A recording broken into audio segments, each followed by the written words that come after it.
तो ओमेगा होता है आपका फर्स्ट को हमने क्या कर दिया, डिफरेंशिएट कर दिया, तो c1 -1 sin x under p upon a into p upon e T. Plus t cos x। तो हम जो आपकी ईएमएफ इक्वेशन है जो, तो उसे हम ऐसे लिख सकते हैं, E is equal to E max. तो हमारे पास ये आ जाएगा c1 sin x under p upon e plus t cos x under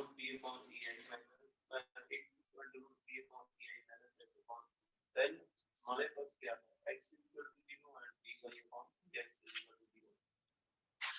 तो हमारे पास 0 इक्वल टू माइनस, ठीक है, तो ओमेगा का फार्मूला अलग अलग तरीके से लिख के तो हम अलग अलग वे से अपनी ये ईएमएफ इक्वेशन हम लिख सकते हैं। तो अगर हम एक एग्जांपल लें कि आपको गिवन है E is equal to 100 sin 628 t, तो इसमें अगर फिर E मैक्स क्या होगा, E मैक्स विल बी 100।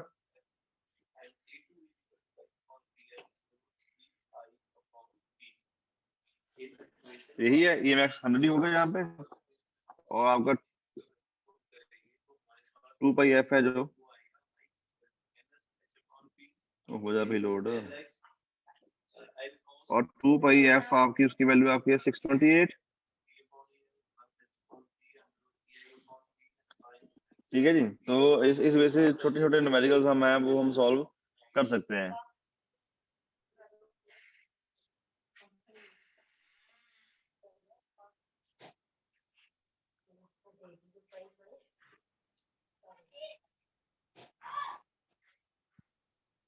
तो आगे क्या है हमारे पास x इक्वल टू 0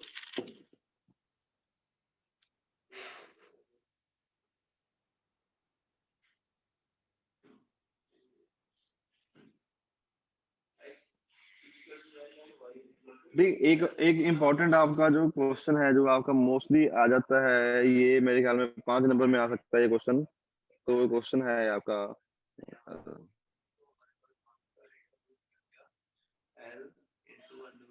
ये मोस्ट इम्पोर्टेंट क्वेश्चन है आपका, prove that I is equal to 0.707 I max। ये नंबर अक्सर पेपर में अक्सर ये क्वेश्चन आ जाता है, और क्वेश्चन में be asked in another way, दोनों वन एंड सेम थिंग है, प्रूव दैट ये वो i I is equal to A square वाले फॉर्म से होगा ना? हाँ, I square max by root 2। तो ये दोनों वे से क्वेश्चन आपसे पूछा जा सकता है कि ये क्या होता है, कैसे होता है। तो कुछ भी नहीं है, सीधा रट्टाफिकेशन ही है, कुछ भी नहीं है इसमें, तो एक रिलेशन याद करना है आपको, तो उसमें से आपका ये प्रूव हो जाएगा। तो उसके बाद थोड़ा सा आपका टॉपिक है 3 फेज ईएमएफ जनरेशन।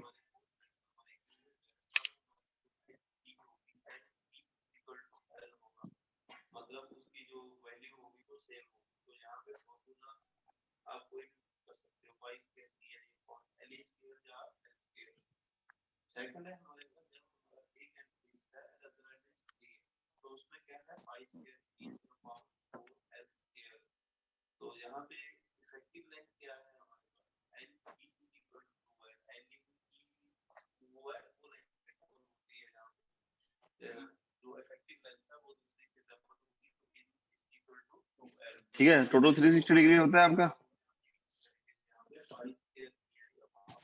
Yes.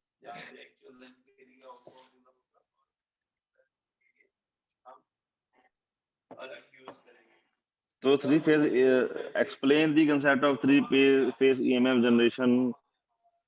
कुछ भी पूछ सकता है। लेट अस अज्यूम के आपके पास 3 कॉइल्स हैं we have 3 coils. जो हमारी इफेक्टिव लेंथ होगी वो हाफ होगी, जो एक्चुअल लेंथ है वो हाफ होगी, वो जो उसकी इफेक्टिव लेंथ।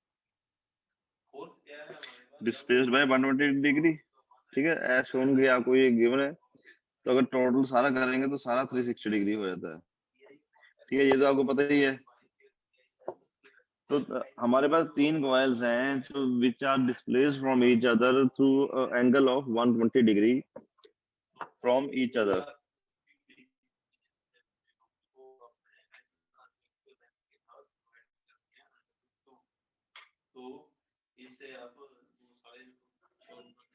ठीक है जी, through each other and are placed in magnetic field.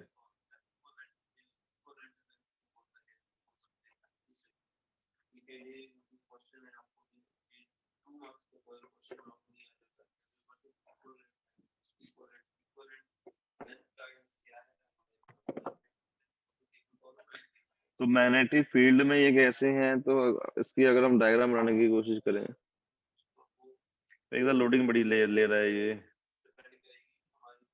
चलो ठीक है।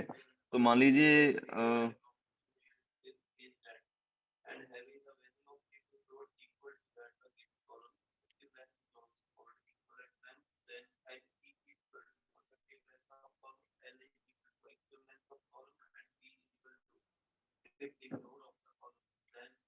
crippling load for any type of anti-judicial people by scale EI upon every scale.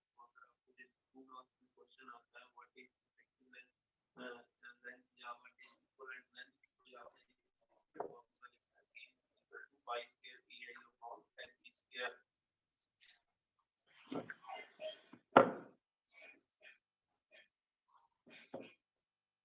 उसके आगे हमारा crippling stress in term of effective length of radius of gyration. अब इसमें क्या है, the movement of an escape can be expressed in term of radius of gyration small k as I is equal to a k square, where a is equal to area of cross section and I is equal to least value of moment of inertia and e is equal to least radius of gyration of cross section. And now e in terms of, ठीक है, 3 coils है अपने पास, तो magnetic field है इनकी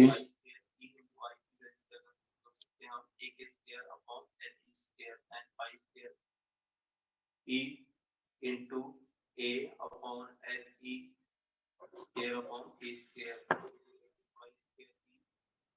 into A upon LE square LE upon A square, then add the stress corresponding to lifting load is given by lifting load क्या है हमारे पास P upon A, हमारे पास P की वैल्यू कितनी आई है y square E into A upon LE square upon A, then A हमारे पास multiply A, then pi square E pi square E upon LE divided by A the square.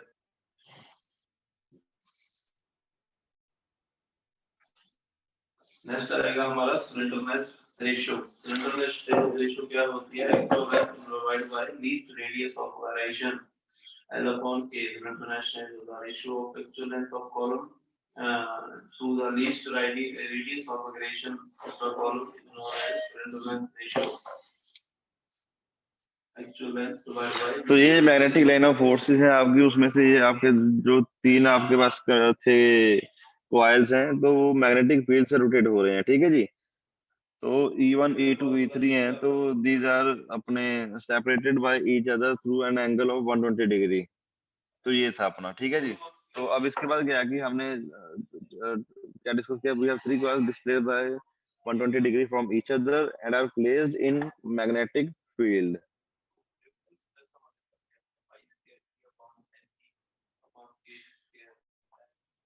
So the coils हैं जो उन्हें हमने name दिया 1 1 dash,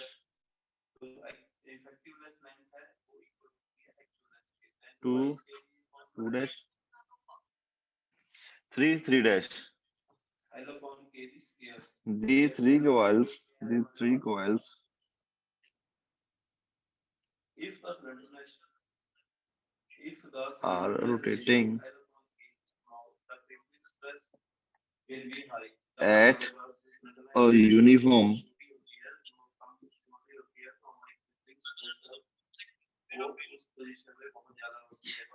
angular speed of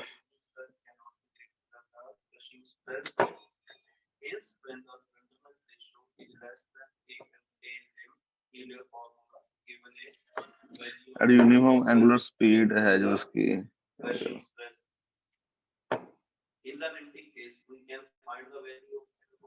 ठीक है uniform angular speed इसकी जो है ओमेगा रेडियंस पर second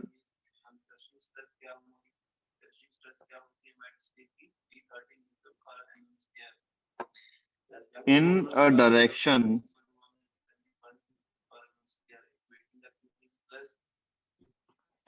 such that two follows one and three follows two. अब ये जो रोटेट हो रही हैं तो इसके वजह से क्या है कि a sinusoidal EMF will be induced in each of the three coils. ठीक है एंड जो EMF इन coil 2 है shall be lagging the EMF of coil 1 by 120 degree और 2 या 3 से लैग करेगी सिमिलरली ठीक है तो मैं लिख देता हूँ आपको ये थोड़ा नेटवर्क इशू की वजह से ना ये लोडिंग कर रहा है तो उस टाइम पे फिर लिखना बंद हो जाता है तो थोड़ा सा इंटरनेट की स्पीड कम है आज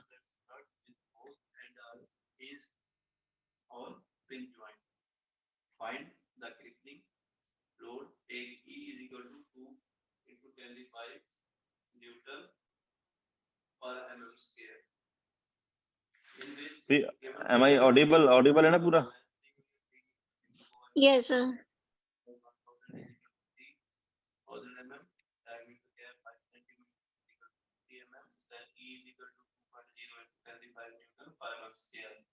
So movement of inertia का formula क्या है? I is equal to 5 on 4.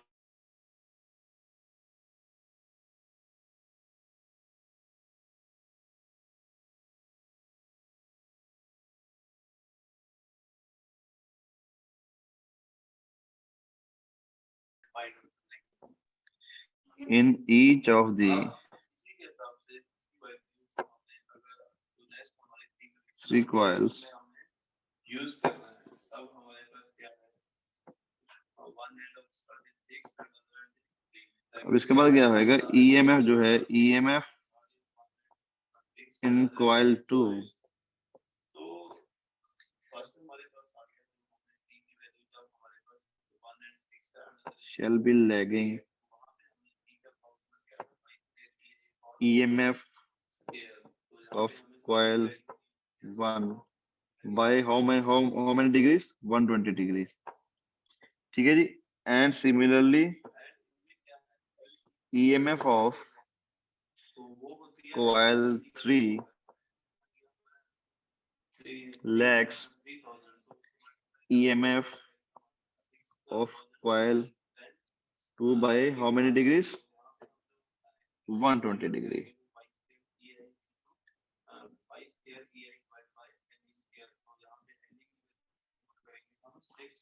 अब another thing to note is that कि अगर number of turns सभी coils की equal हैं if the number of turns of each coil are equal then the peak value and RMS value will remain the same ठीक है हम ये मान के चल रहे हैं कि जो तीनों coils हैं उन तीनों coils के number of turns are same so उनकी पीक वैल्यू और RMS value will be same ठीक है वो आगे हम ग्राफ में आपको क्लियर हो जाएगा कि सेम क्यों लिए हैं तो सेम लेने का कारण ये है कि हम ये मान के चल रहे हैं कि जो तीनों कॉइल्स हैं आपके तीनों का जो है आपका नंबर ऑफ टर्न्स सेम है तो इसका फेजर डायग्राम जो है हमने पहले ही बना दिया था ये जो है इसका फेजर डायग्राम है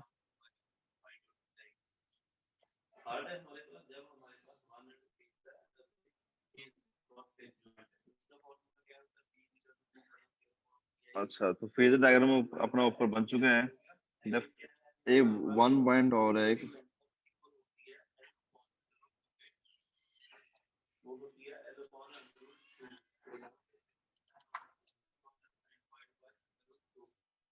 तो हमारे पास p की वैल्यू जाएगी वहां 576 आपका फेजर सम तो इसी के हिसाब of all the three voltages is 0. तो आपको अलग अलग जैसे और इसे हम क्या बोल सकते हैं, द सम ऑफ तो आपने उसी के हिसाब से ये चीज पुट कर दी है सम ऑफ 3 EMF shall be उसके 0 कितने एम्पी है वो डिपेंड करेगा at all instances. वो उसे अच्छी तरह से याद कर लेगा। ठीक है जी, तो ये तो अपना हो गया क्लियर कि जो आपका phasor sum of all the voltages है 3 0 है, या हम इसे बोल सकते हैं कि जो आपका 3 EMF का जो सम है तो वो हमेशा आपका 0 रहेगा। ठीक है जी, ठीक है धर्मेंद्र, हेलो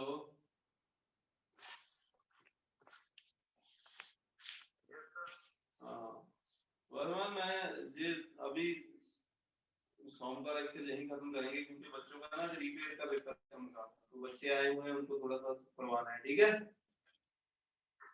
हाँ, तो मुझे आप अपनी ना जो अटेंडेंस है दोनों अटेंडेंस भेज देना मुझे 10-15 मिनट तक। ठीक है, दोनों दोनों भेज देना अटेंडेंस दोनों लेक्चर की। ओके जी, ओके ओके। हाँ विपुल दस, हाँ हाँ ग्रुप में सेंड कर देना नाम, दोनों के नाम सेंड कर देना ग्रुप में।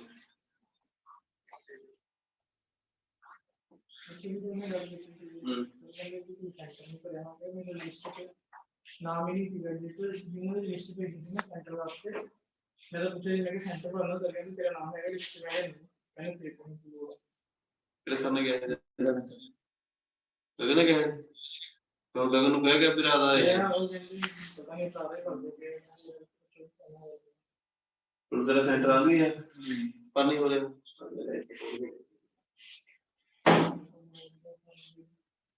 इधर अगली बार होना कोई बात होना है तो बंदा कर दे तो बंद वास्ता जल्दी पर का एडमिट कार्ड कर दिया नहीं है कल देख रहा हूं मैं प्रवीण ने कल चेक किया तो जल्दी कॉलेज आ गया दिन से क्या हूं उसकी जो प्रॉब्लम थी वो सॉल्व हो गई, चलो खत्म हो गया।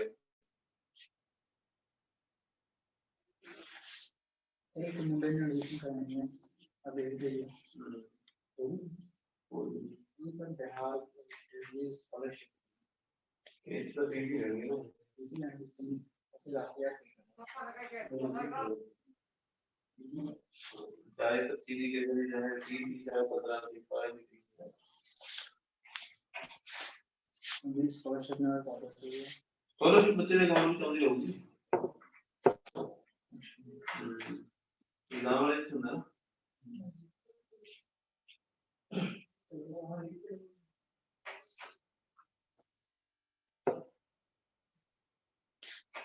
ना जो लोग बोल रहा 191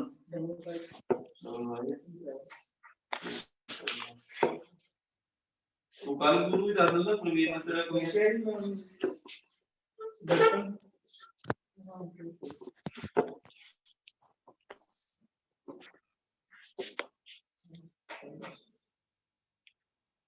मुझे जैसे आ रहा था ना जल्दी करी कर कोई इधर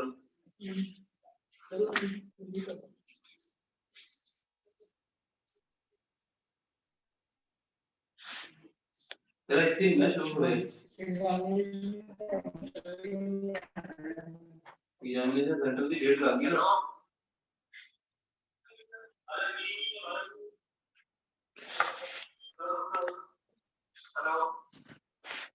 ओ hello Ravindra hello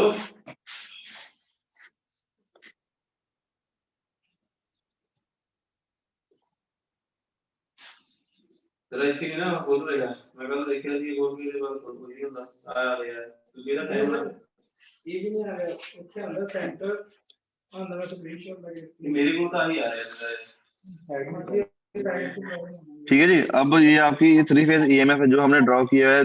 this circuit phasor diagram is for, इसकी हेडिंग पे लिख लेना है, मैंने ऊपर लिखा नहीं मैंने। 3 फेज ईएमएफ।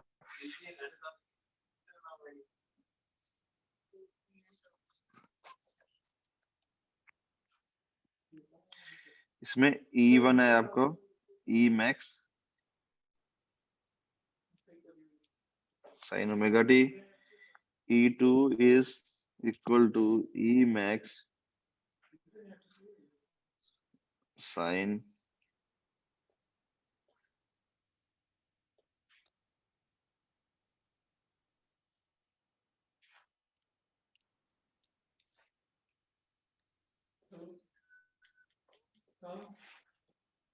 ठीक है जी। Yes sir. आपका लेक्चर ना कभी भी खत्म हो सकता है, टाइम हो गया इसका, ऑटोमेटिकली कट जाएगा।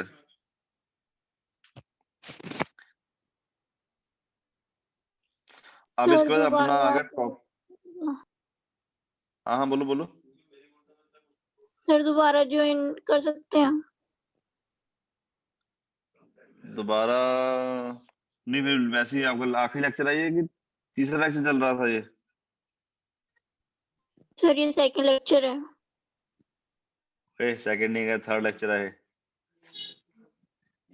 वो तो एक ही क्लास हुई थी ना फिजिक्स की, मैथ्स का नहीं था अब आज। तुम्हारी एक ही हुई है, मेरा तो तीसरा लेक्चर चल रहा है ना। अब वैसे तो टाइम के हिसाब से तो तीसरा लेक्चर है। Yes sir. सर आपका नेक्स्ट लेक्चर किसका है? अब नेक्स्ट सर नहीं अभी है। तो कोई नहीं है। अच्छा अभी इसी कोई का नहीं है, फ्री तो है। मेरा लेक्चर है ना।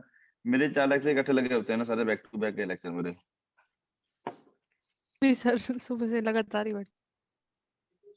हाँ वो बच्चे पता क्या है, वो बोल देते हैं कि सर का लेक्चर लगवाओ, तो फिर थोड़ा लुक पे लगाना पड़ता है।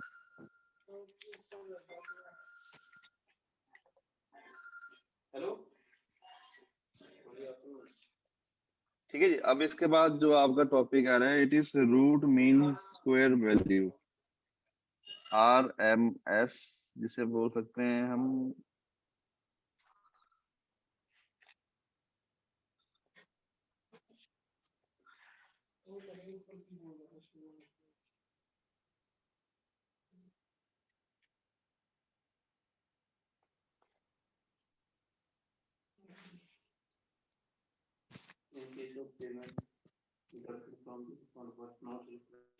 RMS आपका पीछा नहीं छोड़ेगी कि कहीं भी आप CSE के हो या कुछ भी हो, तो कहीं ना कहीं आपको RMS आ ही जाएगा। रूट मीन स्क्वायर वैल्यू क्या होती है,